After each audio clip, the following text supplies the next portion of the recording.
Track and field shatters a 40-year-old NCAA record. And swimming looks to close out a long season. All this and more coming up on the Penguin Rundown.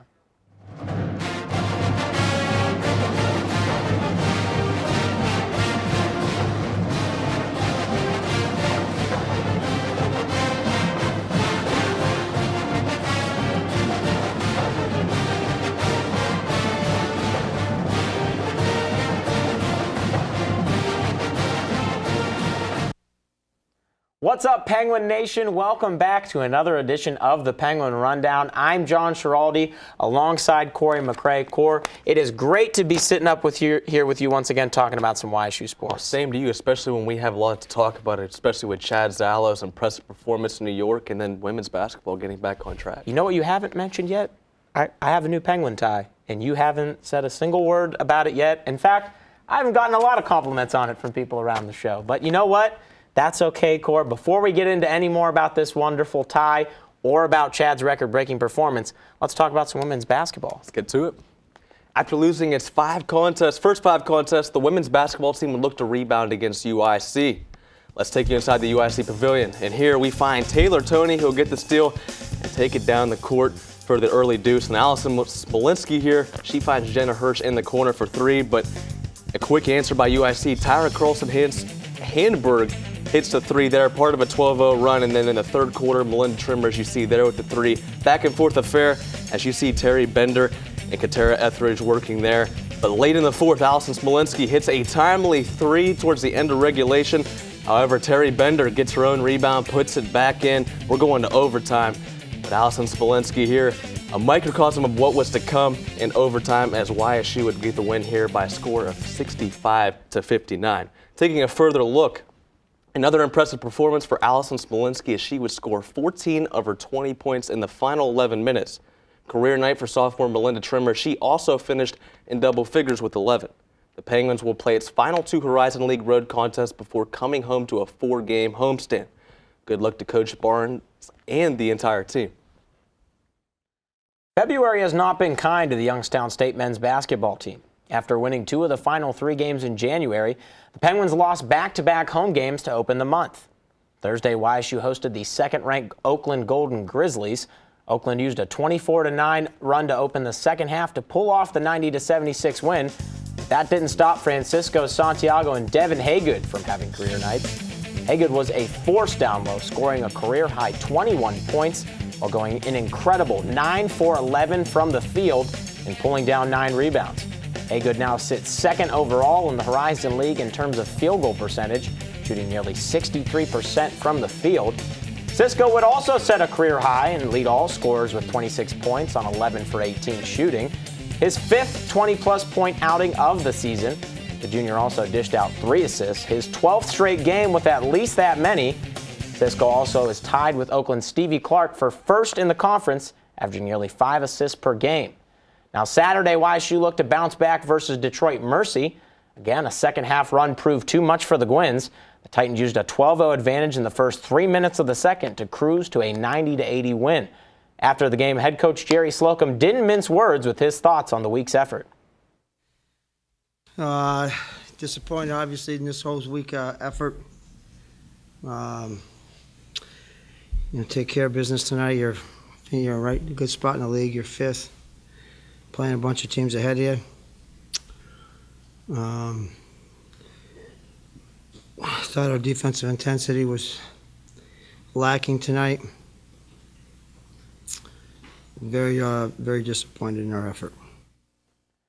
YSU will now hit the road for a brief 2-game road trip beginning tonight at UIC. You can watch the game live on ESPN3 and the Watch ESPN app. Tip-off set for 8 p.m. in the UIC Pavilion.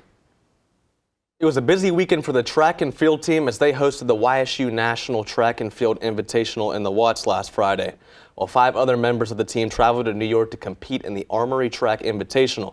In New York, sophomore Chad Zalo took first in the 60-meter hurdles with a time of 7.61 seconds, breaking the record for the fastest time in the event previously held by Robert Gaines. Back at home, inside the Watts, senior Shanera Lacey placed first in the pentathlon with a score of 3,303 points, which was just 23 shy of her personal record. The Gwins will look to continue their success as they compete in the Spire NCAA Division I Invitational beginning tomorrow. Check out YSUSports.com for more information. The swim and dive team competed in their final home meet of the season, hosting Bowling Green last Saturday and Sunday. This marks not just the end of another season in the Bieglin Auditorium, but the end of 7 seniors' collegiate careers at YSU. The Gwins aim to send their seniors off on a high note. Despite losing the match 170-130, Victoria Rose, Madison Aranda, and Johnny Sato all earned first-place finishes.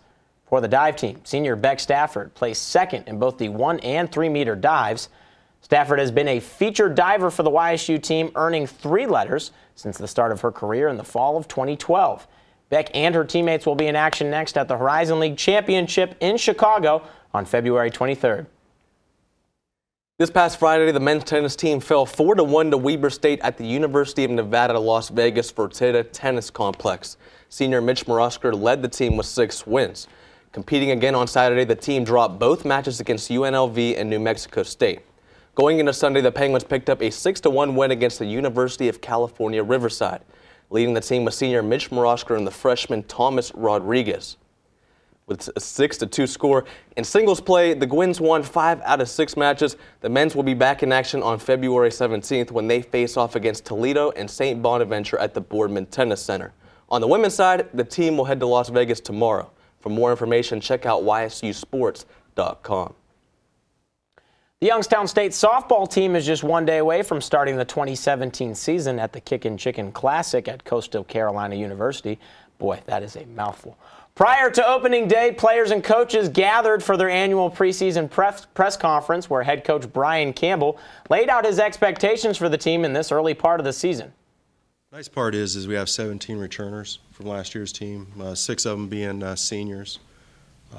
So we're looking forward to, the senior leadership. With a lot of the young ladies being experienced. We have added in 5 freshmen to the class.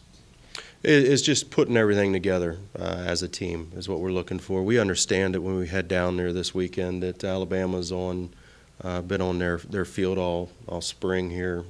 Same thing with Coastal, and Townsend might be in the same boat as us a little bit, being a northern team. So, when you go down there, it's just limiting the mistakes defensively and being aggressive offensively and make things happen. You got to do a little bit more bunt and run, hit and runs, and steals to try to produce runs when you start off early. Again, Coach Campbell and company begin their season this weekend in South Carolina, starting with a Townsend and Coastal Carolina doubleheader tomorrow afternoon. First pitch set for 10 a.m. Throughout the rest of the semester, we will be giving you the opportunity to win free items. Over the next few weeks, we will be across campus asking you to sing the YSU fight song on camera. If you get the words right, well, you just have the chance to win a Dunkin' Donuts gift card and a YSU sports t-shirt. So make sure you look around for us on campus. Can't wait to see all the great students and their wonderful voices. We'll see who knows the fight song, who real Penguin fans are. But Penguin Nation, it's time once again for the play of the week, and let's take a look who it is. I believe we're going to head to men's basketball, where Raheem Williams jumps out in the passing lane, steals the ball, and takes it the other way for the dunk. You see here, Williams, just an excellent defender, length and athleticism, getting up in the passing lane and exploding to the rim. Again, great to see this young man healthy. He struggled a bit this year with some ankle injuries. He looks to finally be back in mid-season form. Core, that about does it for us here at the Penguin Rundown. For news, highlights, and more, be sure to check out YSUSports.com and be sure to follow us on Twitter, Instagram, Facebook, and Snapchat at Penguin Rundown 1. I'm John Schiraldi. And I'm Corey McCray. Thanks for tuning in, Penguin Nation.